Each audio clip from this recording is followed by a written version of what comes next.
What up, Clip? Welcome in. Pregame starting in 5 minutes. Sorry, I'm kind of late here. Clippers and OKC taking on the Thunder in SGA, and they're not gonna have Chet Holmgren, and they're lacking a lot of front court depth right now. Obviously, Isaiah Hartenstein is still out. So, this is a more winnable game than it would have appeared earlier on the schedule, especially because OKC is on the second night of a back-to-back. The Clippers actually have the rest advantage for once. They do, believe me. Uh, we got Carlo Jimenez, of course, on the call. Lob Murray will be on the pregame show. 3 dozen is always first. How? You've been first like 3 dozen times.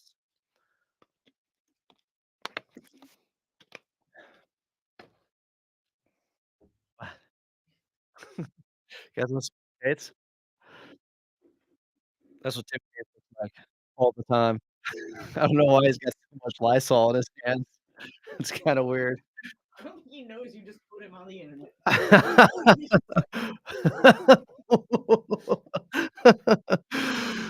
We love Tim Cates here.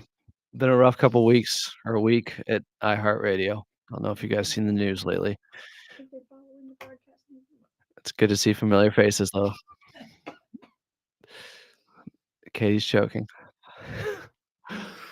Are we good on, so I gave you the coach Lue, right? Mhm.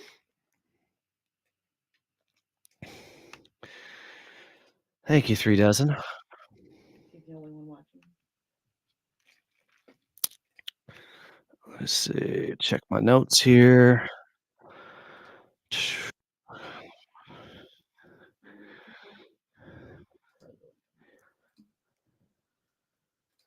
Yes, and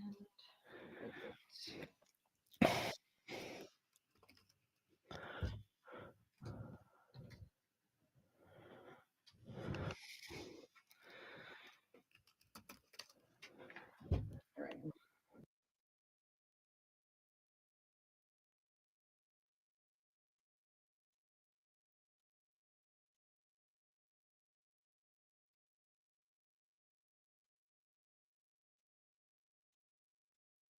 Guys, show starting in 2 minutes.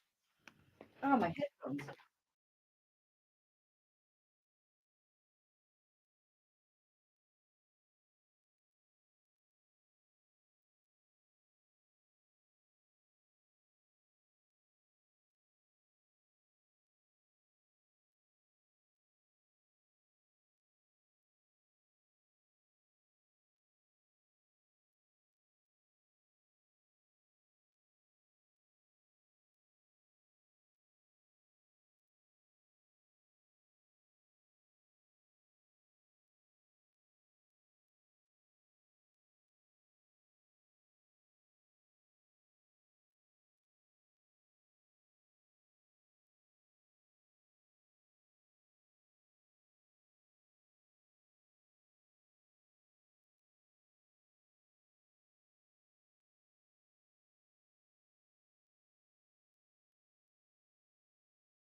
Welcome into Clippers Countdown as your 6-4 LA Clippers are back out on the road for 3, starting in OKC, where tonight they're going to have to deal with their old friend in SGA, who I think is going to end up at the top of the MVP race when all things are said and done.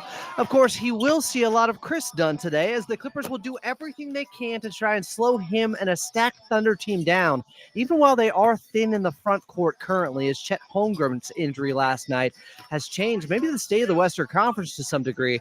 The Clippers, though, still remain without Kawhi Leonard, yet they are exceeding expectations so far through 10 games, thanks to Norman Powell powering up the offense with his 25 points a game. Now here's the Norman Powell. Goes up looking for a foul. He got the foul. He hits the bucket. Count it and one. Cal sidestep left wing three. Rattles in. Clippers the other way. Norm going wall to wall. Lays it up on the right hand. Off the front rim. Long rebound. Norman Powell's got it. 3-on-2 advantage Clippers. Norm through the zipper of the defense. Lays it up on the left hand. Norm left angle triple. Yes, sir! Norman Powell had 24 against his former team in the Toronto Raptors as the Clippers held on late for a 105-103 win at Intuit Dome on Saturday night. Here was Coach Lue postgame, though, on those late-game struggles, even during a victory. You know, the biggest thing I keep telling our team is that we got to run through the game. Even though we're up 10, we get stops for 4 minutes. Like, push it first, see if we can get a layup. And then if not, bring it out, run what we try to run. And so we haven't been doing that, to try to help them 10 to 12 before they get set. Once they get locked, especially now the game gets slow, you try to run the clock out, getting a bad shot. So just continue to run the game and get the stops, and then also take care of the basketball. Late game execution is the name of the game. It will have to be on point tonight in OKC against the Thunder. Tip-off from Pregame Center is just about 58 minutes away. Coming up, we'll have Coach Lue here in the pregame show, plus Bob Murray of The Athletic will join me. But up next, it's your radio voice of the Clippers and Carlo Jimenez as you're listening to the Los Angeles Clippers Audio Network.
late in that fourth quarter for the Clippers.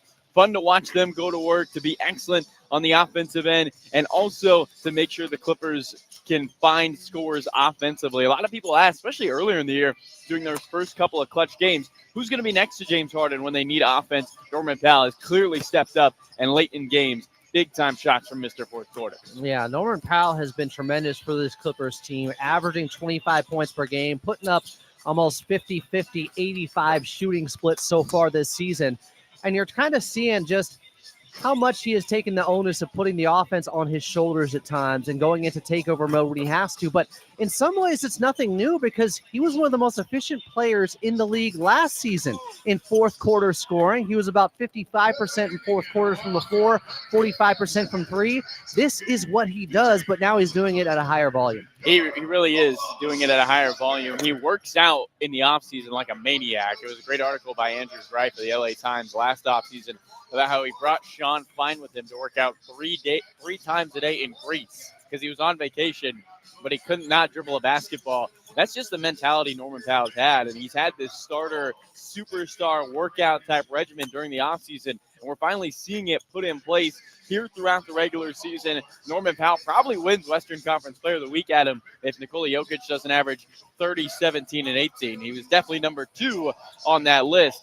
So his impressive performance clearly needed, but also the reward for Norman Powell, who's been calling for something like this, and now not only stepping up to the challenge, but making sure he's taking advantage of it. And that's what he's done so far. Somebody else who stepped up late was our player to watch. That would be Terrence Mann. We both picked him pregame, and he had the 2 biggest defensive stops of the game. One on Emmanuel Quickly, one on R.J. Barrett. It seemed like Coach Lue was rewarding him for that offensive outburst he had for a second there in that third quarter. Went with him late. It certainly worked out. It certainly worked out. 2 massive stops from somebody like Terrence Mann on the defensive end. That's what he said he's paid for, and he put his money where his mouth is on those last 2 possessions. He made sure he got stopped. He's been excellent defensively for this Clipper team. A new wrinkle at him, and I think shining even more because he's next to guys like Derrick Jones Jr. and Chris Dunn, because he can rely on his teammates a little more defensively on the ball, off the ball. Makes everything easier. The times we've talked to Derrick, to Chris, and to Terrence, they've all mentioned that this defense is one of the best they've ever been a part of, but they've also all pointed out that this is a team defense, that it's easier because their teammates are bought in. Terrence Mann is shining with this group because not only are his teammates bought in, but he's bought in, and he's starring in his role, something that Ty Lue called upon everybody to do, star in their role. He is Carlo Jimenez in OKC. Clippers taking on the Thunder tonight. Tip-off just about 50 minutes away. Coming up, though, Carlo has his one-on-one conversation with the head coach, Tyronn Lue, right here on the Los Angeles Clippers Audio Network.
Clippers in Oklahoma City taking on SGA and the Thunder.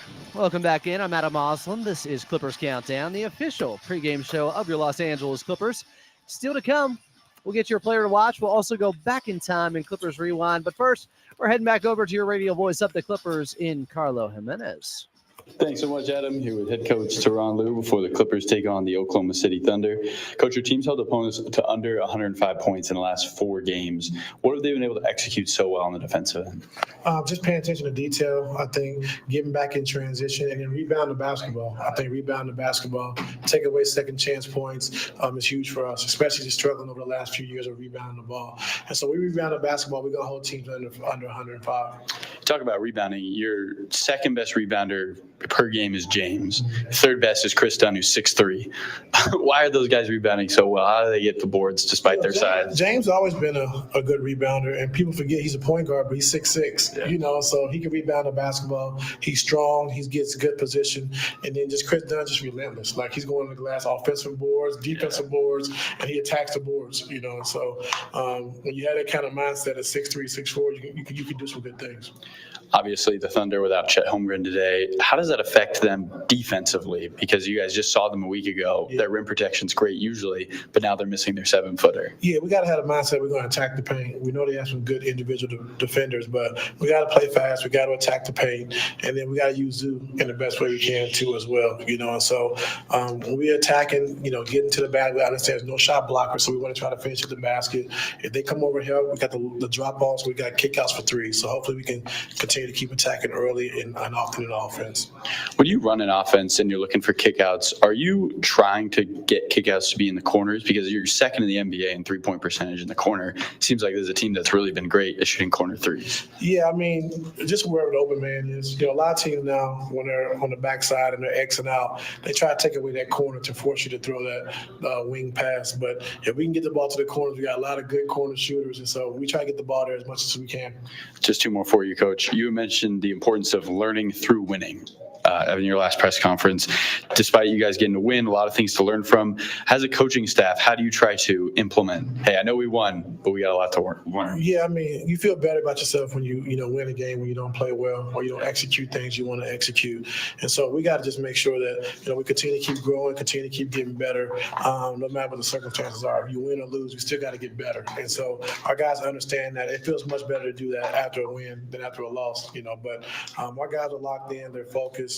They're putting in the work to try to get better, so we just got to continue to keep going. And 10 games in, what's most encouraging about your team right now? Defensively, I think defensively we made some huge strides. I think rebounding the basketball, we made some huge strides. And now offensively, just taking care of the basketball and not turning the ball over as much. Thank you so much. Best of luck. Yes, sir. Thank you. Carlo Jimenez there pregame with head coach Tyronn Lue, talking about that top 5 defense of the Clippers. They'll be taking on the number 1 defense in the league by a lot. And the OKC Thunder, who are without Chet Holmgren, still with that Isaiah Hartenstein, thin in the front court. Interesting ball game tonight. Clippers looking to make it 5 straight victories. Tip time is just about 45 minutes away. Coming up here on Clippers Countdown, we'll go back in time in Clippers Rewind right here on the Los Angeles Clippers Audio Network.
Clippers and OKC Thunder from Oklahoma City, tipping off just 43 minutes from now. Welcome back in. This is the official pregame show of your Los Angeles Clippers. I'm Adam Osland, and this is Clippers Countdown. Still to come, we'll get to your player to watch. But first, we're going back in time in Clippers Rewind. Almost, well, I guess over 12 years now, to January 30th of 2012. Liam Neeson's movie The Gray was out. He was fighting some wolves in the wilderness. Rihanna's We Found Love in a Lonely Place. I think that's what she says. That was at the top of the Billboard charts. I think it may have been about Matt Kemp. But here at Staples Center at the time, it was Lob City that was going off in Southern California. It was in full effect, and Blake Griffin was claiming yet another victim near the basket. Ball up top, watched by Westbrook. It's a screen from DeAndre. Goes down to left baseline in front of the Oklahoma City bench. Vinny Del Negro wants a whistle, nothing coming. Paul finds Griffin inside. Oh, my goodness! Has lightning struck twice? Blake Griffin may have just Mozgov. Kendrick Perkins. Oh, my goodness. Brian Seaman on the call there. Oh, by the way, he'll be on Clippers Talk later this week. But yeah, Blake Griffin caught a body. It was Kendrick Perkins. I know we played it, I think, last week too. I don't care. I will play that call forever. I'll play it every show if we have to. Kendrick Perkins needs to remember that every time he has a bad hot take, which is often on Espen. All right, coming up next, we'll get to your player to watch. Tip-off from Oklahoma City is just about 40 minutes away. I'm Adam Osland, and you're listening to your Clippers pregame show, Clippers Countdown, right here on the Los Angeles Clippers Audio Network.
Clippers in Oklahoma City taking on the Thunder. Tip-off is just about 39 minutes away. Still to come here on your pregame show, Clippers Countdown. We'll get back to Carlo Jimenez, and La Murray of The Athletic will be here. But first, this thing. This is LA Clippers basketball. Watching this guy play right now is really something. Players to watch. Watching Big Zoo in this one. Why? Well, Chet Holmgren is out. Unfortunately, could be for 3 months. That injury he suffered last night, scary. A player who's already missed, his first season in the NBA, missed all of his formal rookie season. So, tough blow to the Oklahoma City Thunder, but the Clippers can't cry for anybody. They got to take advantage of the opportunity. And still without, of course, Isaiah Hartenstein. Big Zoo must be fed early and often. He wasn't great last time out against OKC back at Intuit Dome, just 4 of 10 with 9 points, 12 boards, struggled at the beginning of that fourth quarter. Chet Holmgren got the best of him. He's out tonight. So I want to see Big Zoo get 20-plus points, 10-plus boards, and you cannot let Oklahoma City play small against you. Impose your will out there. So Zoo has to guard some on the perimeter, of course. They're probably going to be playing small at times and trying to play him off of the court. He's got to be on point with his perimeter defense. Clippers taking on the Oklahoma City Thunder. Tip-off is just 36 minutes away, and coming up next, your injury report, if I didn't already give it to you, right here on the Los Angeles Clippers Audio Network.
Oh, you don't want nada. Clippers taking on the Oklahoma City Thunder.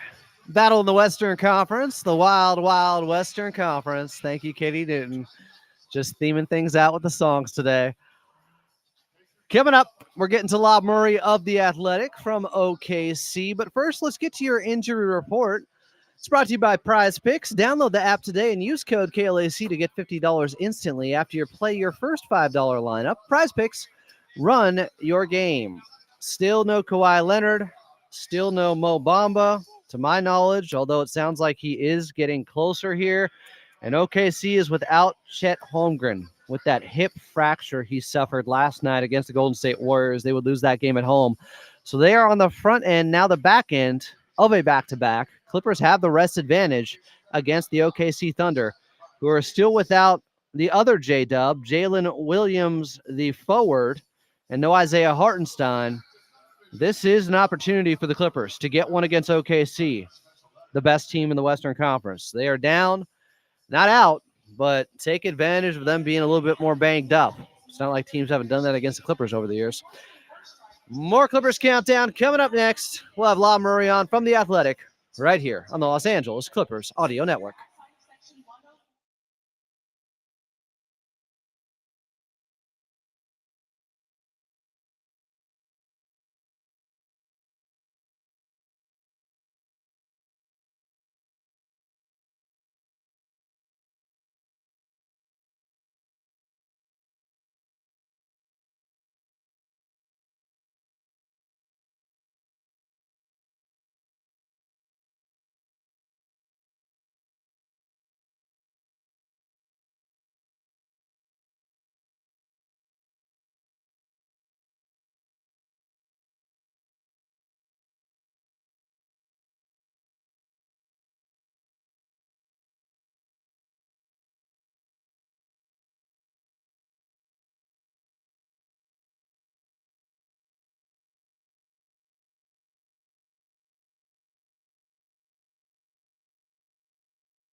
Clippers and Oklahoma City Thunder from Oklahoma City. Tip-off 30 minutes away. Welcome back in. I'm Adam Osland. This is Clippers Countdown. Still to come, we'll get to an NBA out-of-town scoreboard, but join the show right now from Paycom Center would be the great Law Murray of The Athletic. Law, what's good, my friend? Hey, I got here early. Yeah, real early. This guy just slapped on the headphones 2 seconds ago, but we'll let it slide. Law, appreciate you doing this. What's the latest with Mo Bamba? Because I know you talked about this recently before the other night on Saturday. I think you had it last Wednesday that he was progressing. Where's he at now? He ain't in Oklahoma, I'll tell you that much. I was looking around for a 7-foot dude that Shaq West was talking about, and I didn't see him. So I don't think that he'll be on this trip. I mean, I doubt that a team gets on the plane and starts a road trip and then doesn't have a guy or has a guy join them in the middle of the trip. So I don't think Mo is the kind of player that's going to be doing that. I think, honestly, at this point, maybe Sunday against the Jazz. I think that's the next data point for Mo. But the point is, what's more important is that he's actually on the court doing stuff. Like, I think that's what matters. And I also think that we just got to tamp down the expectations for when he does get back. Like, I think it's important for the Clippers to get him in the lineup and get him acclimated, but it's going to be a process. It's not like Mo Bamba is going to be a 20-minute guy for this team. Yeah, I agree with you. Good intel there. So we got a guy in the chat right now at Clippers Talk on YouTube just throwing darts at James Harden left and right, saying it's too much ISO ball, the system's broken, all these things. From my perspective, Law, if they didn't have James Harden, even though he's not shooting it well so far, first of all, his rebounding has been incredible. I don't know if they'd score 80 points a game if they didn't have James Harden on this team. What say you? Help out this casual. I mean, they definitely would be able to score. That's for sure. I think there's enough guys who can execute, and I'm not saying that they'd be better without James, but I just believe in guys being able to play like pros when they're given the opportunity. So don't get me wrong, James is doing a lot of great things. He's getting to the free throw line at a high rate. I don't think there's another guy on the team who quite does that. He is able to make passes that no one else on the team can make. This is arguably one of the worst passing teams in basketball. So James is the elite passer on this team, and he's able to open up and make the game easier for guys like Norman Powell and guys like Ivica Zubac. There's no duplicating that. But James can be better. James has to be better. Everything in terms of what James is doing offensively is a real area of improvement in the short and the long term. He's got to reduce the turnovers, especially the unforced ones. You hope that he gets his shooting touch back, both off the bounce as well as when he gets to catch and shoots. He doesn't get a lot of catch and shoot opportunities, obviously. That's James Harden's play style. And then you just want him to, get to the paint more, get easier buckets somehow. And that's always going to be tough. He's 35 years old. He's not beating guys like he used to when he was an MVP. So, but James has room for improvement. But also this Clipper team, they got guys who, when it will come their time, they will be ready to play. It ain't going to be an 80-point per game thing. Come on now. Man, I don't know. They just don't have enough guys who can create. If they don't have James Harden, they don't have those guys. Who can initiate? Who can be the engine of the offense? You change how you play. You don't ask. I mean, but you have to have a playmaker. That's non-negotiable in the NBA. You got to have somebody. Look, I saw a preseason game that didn't have James Harden or Scoot Henderson, and the Kings were playing their main guys, and I don't want to hear, it's preseason. It's like, no, you had guys who show that they can play basketball at a high level. You have coaches who show that they can put guys in position to succeed. So I think you have to lean on that more than, you're missing 20 points and 9 assists or whatever it is. So when their offense completely screeches to a halt the start of the second quarters without James Harden so far this year, that's just a coincidence out there, I suppose, I guess. I don't think it's a coincidence. It's a group of guys that need to, show that they can be better. But there have also been instances where you've seen how many fourth quarters where James starts a fourth quarter on a bench, and the bench group actually expands the lead. Then James comes in, and the turnovers get crazy. That's what I saw in Sacramento Friday night. Okay. I saw the bench expand the lead. Season opener against the Phoenix Suns, I saw the bench get the lead to 10, and then, you saw what happened. So, the second unit can be better. But also, I've seen the second unit. I've seen them play pretty decent basketball because they kept it simple or because they got the ball where it needs to be. And that's really this entire team. If they didn't turn the ball over at the crazy rate that they do, the Clippers would be in the top half of the league offensively. I mean, I could argue that the second unit's going up against the other team's second unit, and James Harden's going up against the other team's stars. But we ain't here for that. Let's keep it moving here. Okay, Ivica Zubac. How big is he going to be tonight, Law Murray, because of the thin front court of the OKC Thunder? They got to impose their will, I got to think, or else they're going to have to play small against OKC. I don't want to see that. I want to see Big Zoo shine. Well, if it's a Zubac to shine tonight, he's going to have to protect the basketball. The Thunder are going to probably zone up heavily. They're starting Isaiah Joe and Aaron Wiggins, along with Shai Gilgeous-Alexander, Jalen Williams, and Luguentz Dort tonight. And Dort is their point of attack guy, and J-Dub and Isaiah Joe is the guy you hide. But J-Dub and Shai are they're wing defenders, and Aaron Wiggins is a wing defender as well. They're not going to ask those guys to just play with their back to the basket and try and keep themselves between the basket and Zoo. Like, they're going to zone up, and they're going to double, and they're going to do what they always do, and that's try and force turnovers at a highly aggressive rate. So that's what for Zoo to be successful, he's going to need to punish those dudes the first time, the second time, offensive rebounds, and then he's going to have to haul behind and get back on defense so that he's not leaving his guys in a transition defense situation where, the Thunder consistently have advantages. The Clippers turn the ball over with live ball turnovers, they're going to get cooked. And we're not going to be questioning about Zoo. So Zoo has to take advantage of his matchups. He has to protect the basketball. He has to be smart and not just go over guys. Guys are going to look for opportunities to take charges. Zoo's always going to have the height and size advantage. He has to play to it. But he's going to have guys that are going to literally be jumping at his back, like guys who are going to be flying, trying to make highlight blocks. Zoo has to be good when he's on the floor, but he has to be smart as well. You heard from Coach Lue post-game Saturday night. You were talking with him. It sounds like these are the rotations for the most part right now, even after 10 games. So what have you seen from Kevin Porter Jr. in terms of his growth maybe over the last 3 or 4 games? Well, the main thing is, and it's not just T. Lue, it's Kevin Porter Jr.'s teammates. Keep it simple. Keep it simple. Like, he's a Seattle hooper. I feel like every hooper from Seattle feels like they got to put 5 moves on top of a move. You know what I'm saying? Jamal Crawford. Yeah. Like Zach LaVine. You seen one Seattle hooper, you seen them all. I swear, they got a brand. Shout out to the Emerald City. But as long as Kevin understands that you beat a guy once, just get to the rack. Get to the cup. He's been messy on the ball.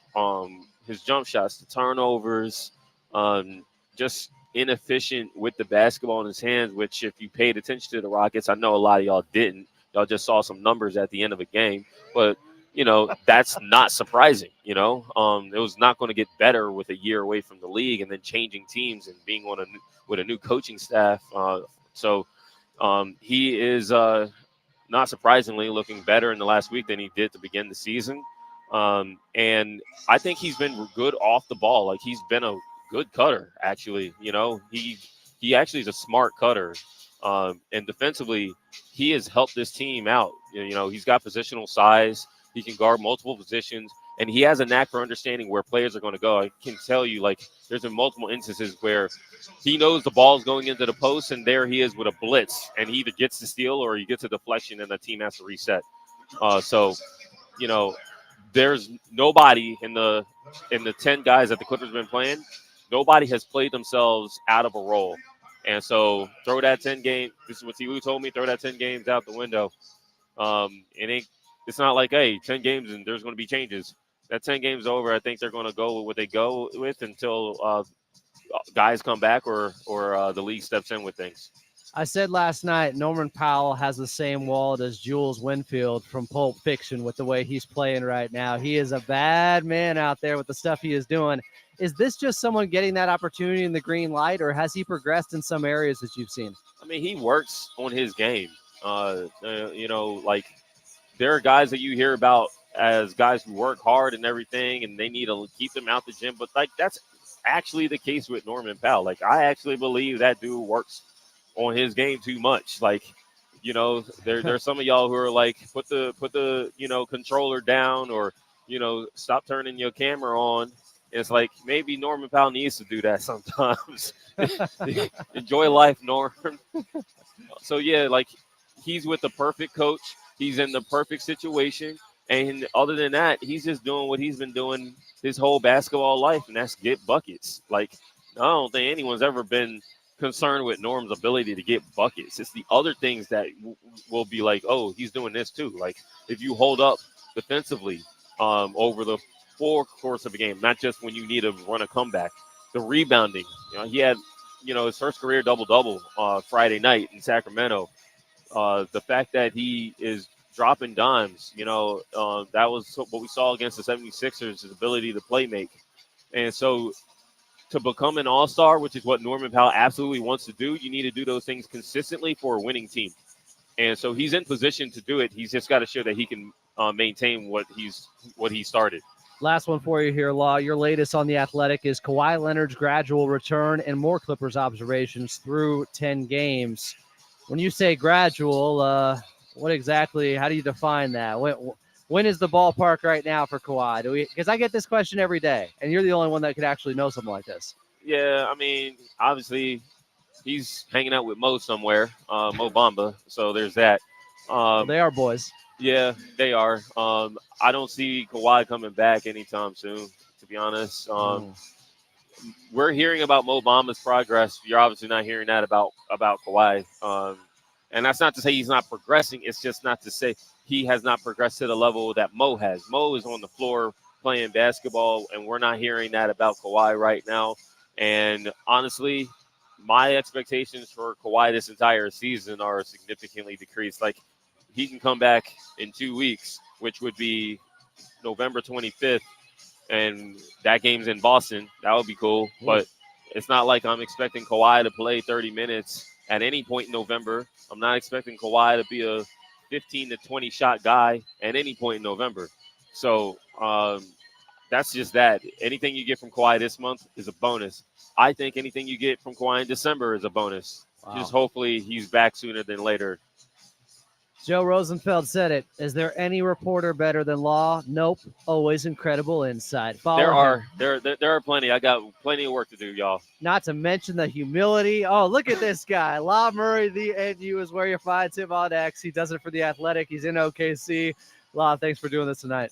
Hey, thank you. Enjoy the games. Coming up next, an NBA out-of-town scoreboard. There goes Law Murray. I'm Adam Moslin. This is Clippers Countdown. Tip-off just 18 minutes away. Clippers and Thunder. And you're listening to the Los Angeles Clippers Audio Network.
Clippers taking on the Thunder in Oklahoma City. Welcome back in. I'm Adam Osland.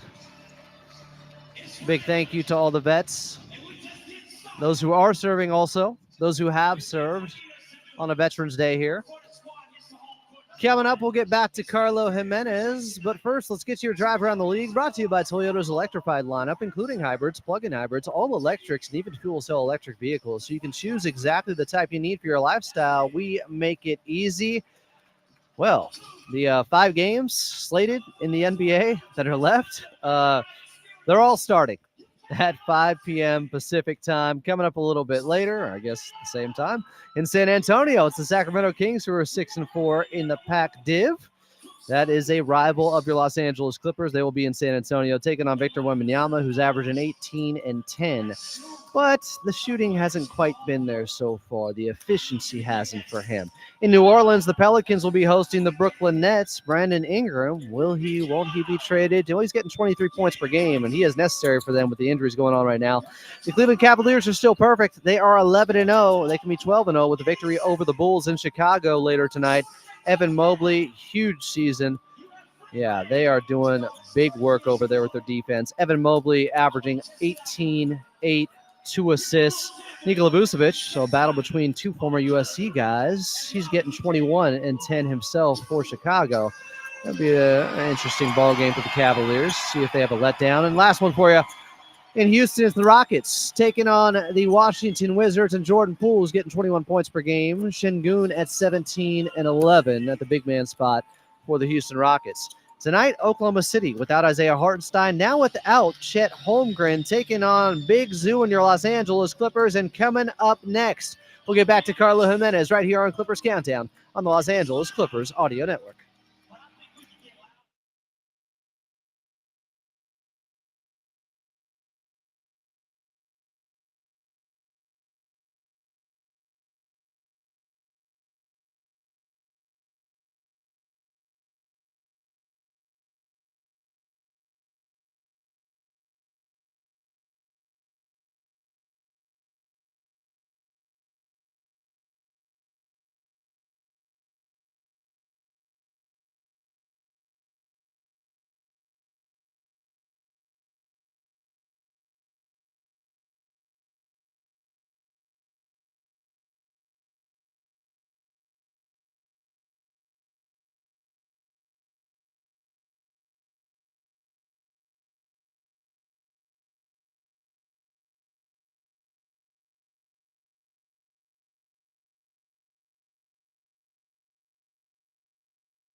Wow. Clippers taking on the OKC Thunder in Oklahoma City. I'm Adam Osland. This is Clippers Countdown, the official pregame show of your Los Angeles Clippers. Still to come, we'll get your keys to victory. We're back on the show as your radio voice of the Clippers in Carlo Jimenez. So, a thin front court for the Oklahoma City Thunder, Carlo. How do they adjust? Yeah, Adam, it's going to be interesting because this is an Oklahoma City team that plays with some skilled bigs usually, guys like Isaiah Hartenstein and Chet Holmgren. So you don't play that much different of a style, I think, because they're not going to run pick and roll. They're not going to run post-ups really for anybody other than Shai Gilgeous-Alexander, their point guard. The difference is now the rebounding and the rim protection. That's what Oklahoma City is going to miss tonight. One of the best defense in the NBA, and it's not even close. But a reason why is when you have Holmgren on the backside, you can pressure the ball a lot more, knowing you're going to have that help underneath the iron. Now that's taken away. Now the on-ball defense, the pressure is on these Thunder guards. Granted, they have a lot of good guards who can guard on ball, but they can't allow people to get by them because it's no longer have that safety net that's massive in Chet Holmgren behind the rim. So very interesting here for OKC. Again, they are a good rebounding team. Jalen Williams and Shai Gilgeous-Alexander both average around 6 rebounds a game. All their guards crash the glass. Aaron Wiggins averages about 6. Isaiah Joe, who's 6'4", he'll get in there to grab rebounds. They're going to crash the glass. They're just not going to have that same safety net on the defensive end. Do you think the Clippers try to impose their will and stay big with Ivica Zubac against the smalls of OKC, or do they end up adjusting and putting Batum in there? I think you have to impose your will with Ivica Zubac. I think at some point you got to rip that Band-Aid off. If anything we know about Tyronn Lue, Adam, he's picking at the scab, and he will continue to pick at that scab until somebody makes an adjustment. Right now, the big wound for OKC is they really do not have a big man. Kenrich Williams is back today. He'll sometimes play that 5, hasn't played all season. They're 6'6", 210-pound big man, but he's kind of a combo big, not a guy who's, again, doesn't have the size of maybe a Chet Holmgren. So interesting to see the Clippers try to feed Ivica Zubac. I don't think you can feed him too much, though, Adam. You have to be careful. I mean, honestly, this Clipper team has to take what Oklahoma City is giving them. While Ivica Zubac should be an option, I don't think they should force that. Let that become an option as the game goes on. So this Clippers team, Norman Powell is surging right now. James Harden and him both have 24 last time out, and as we mentioned, scored or combined to score the last 15 points of the ball game. You talked with Coach Lue a little bit earlier and how they're talking about improving while winning. And I heard this from Dan Campbell last night after the Lions came back in that game against the Texans. He came out there and said, you know, it's a sign of a good team when you're not at your best and you can still find a way to win. That's kind of what the Clippers have been doing. There are a lot of encouraging signs right now through the first 10 games. There are. I mean, to be able to turn the ball over almost 15 times a game and still have a winning record. Not many teams can do that. Actually, 17 times a game, for this Clipper team and still have a winning record. I mean, it's an impressive stat that the Clippers are working through right now. It's something Tyronn Lue continues to harp on. I don't think there's any question that this team understands where their issues are. It's just going out and executing those on the offensive end every single night, not allowing teams to take advantage, especially when they are playing, not the fastest team in the NBA. They're not going to push the basketball. They're not going to shoot it all the time. But they are going to have to take care of the basketball if they want to find success, especially against this OKC team, Adam, that has not lost the turnover battle all season long. This is a group that takes care of the basketball, and they force a lot of turnovers. They force about 12 a game. That's 4th in the NBA. So it's going to be tough for the Clippers. So my player to watch in this one, Big Zoo, of course. Who are you going with the Clippers? That's an easy pick there. Big Zoo's got to play well. I think James Harden needs to find his way on the offensive end for this Clipper team. We've talked about it, but they're 6-4, and James Harden is shooting 36% from the field and 29% from 3. He's chasing that record. He's 10 threes behind Ray Allen for second all-time in three-point percentage. Three-pointers made. I know the Netflix cameras are following us for the entirety of this road trip, so I know they're looking for that record. I'm sure James Harden would love to do it in a building where he has so many fun memories, 200-plus three-pointers, or 200-plus games here, 6th man of the year. This is a place that he holds very close to his heart. Also, Houston, a place he holds very close to his heart. I'm sure he's looking to take down that record and get back in rhythm offensively. Yeah, how about passing Ray Allen in style, knocking down 11 three-pointers in a game to do so? He is Carlo Jimenez in OKC, Clippers and Thunder. Carlo's on the call. We're just about 5 minutes away from tip-off, and up next, we'll get to your keys to victory right here on the Los Angeles Clippers Audio Network.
Clippers and Thunder from Oklahoma City. Tip-off is just moments away. Let's get to your keys to victory here. Play through Big Zoo. Dictate things. Do not let Oklahoma City make you play small. Play big. Play with force. Some of that is on Big Zoo. Some of that is on his teammates. You got to find him early and often. Punish them for playing small.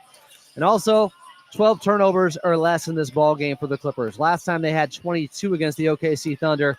That's how the game got away from them when they led by 13 early on back at Intuit Dome just about a week ago. Today, cannot have those careless turnovers, cannot let them get out and run. They are top 5 in pace. All right, here we go. It's Carlo Jimenez on the call. Clippers and Thunder from Paycom Center in Oklahoma City, and tip-off is coming up next right here on the Los Angeles Clippers Audio Network.